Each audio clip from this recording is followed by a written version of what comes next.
പ്രിയപ്പെട്ട പ്രേക്ഷകർക്ക് അറിയുന്ന പോലെ വളരെ നിർണായകമായ ദിവസമാണ് ഈ രണ്ട് പ്രതികൾക്ക്. അവരുടെ ജാമ്യാപേക്ഷയാണ് കോടതി പരിഗണിക്കുക. തിരുവിതാംകൂർ ദേവസ്വം ബോർഡിൻ്റെ മുൻ പ്രസിഡന്റ് എ പത്മകുമാർ, ബെല്ലാരിയിലെ സ്വർണ്ണ വ്യാപാരി ഗോവർദ്ധൻ എന്നിവരുടെ ജാമ്യാപേക്ഷയിലാണ് കോടതി ഇന്ന് തീരുമാനമെടുക്കുക. ഈ ഇരുവർക്കും സ്വർണ്ണക്കൊള്ളയിൽ മുഖ്യ പങ്കുണ്ടെന്നാണ് SIT കണ്ടെത്തിയിരിക്കുന്നത്. വിഷ്ണു സുരേഷ് വിവരങ്ങളുമായി നമുക്കൊപ്പം ചേരുകയാണ്. വിഷ്ണു, ശരിക്കും എന്താണ് നമുക്ക് ലഭിക്കുന്ന സൂചന? ഇവർക്ക് കോടതി ജാമ്യം അനുവദിക്കാൻ സാധ്യതയുണ്ടോ?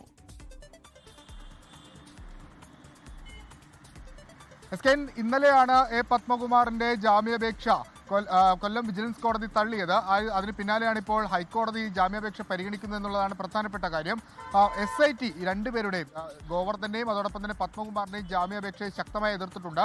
പത്മകുമാർ ഈ മഹസറിലടക്കം തിരുത്തുവരുത്തിയത് മനഃപൂർവ്വമാണ് എന്നാണ് SITയുടെ കണ്ടെത്തൽ. ചെമ്പുപാളിക്ക് പകരം സ്വർണ്ണപ്പാളിക്ക് പകരം ചെമ്പുപാളി എന്ന് എഴുതി വെക്കുകയും അത് അനുവദിക്കുന്നു, കൊടുത്തുവിടാൻ അനുവദിക്കുന്നു എന്ന സ്വന്തം കൈപ്പടയാൽ എഴുതിയത് അത് വലിയ ഗുരുതരമായ വീഴ്ചയായി പത്മകുമാറിനെതിരെ SIT ഉയർത്തി കാണിക്കുന്നുണ്ട്.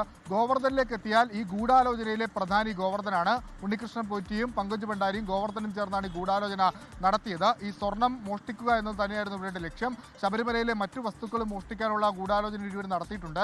തെളിവ് നശിപ്പിക്കാനും ഗോവർദ്ധൻ ശ്രമിച്ചു. ഈ രണ്ട് കണ്ടെത്തലുകളുമാണ് ഈ പ്രതികൾക്കെതിരെ അന്വേഷണ സംഘം ഹൈക്കോടതിയിൽ സമർപ്പിച്ചിട്ടുള്ളത്. അന്വേഷണ സംഘത്തെ കൂടി വിശദമായി കേട്ട ശേഷമായിരിക്കും ഇവരുടെ ജാമ്യ ഹർജിയിൽ ഒരു തീരുമാനമെടുക്കുക.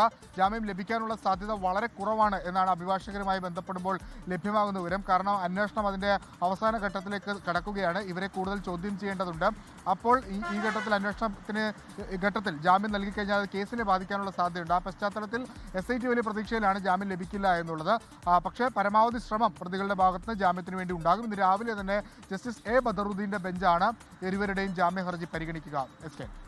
ലോകത്തെവിടെയായാലും ഏത് സമയത്തും 24 വാർത്തകളും ഓഗ്മെന്റഡ് റിയാലിറ്റി പാക്കേജുകളും എക്സ്പ്ലെയിനറുകളും വിശദമായി കാണാൻ ഞങ്ങളുടെ YouTube ചാനൽ നിങ്ങൾക്ക് സബ്സ്ക്രൈബ് ചെയ്യാം.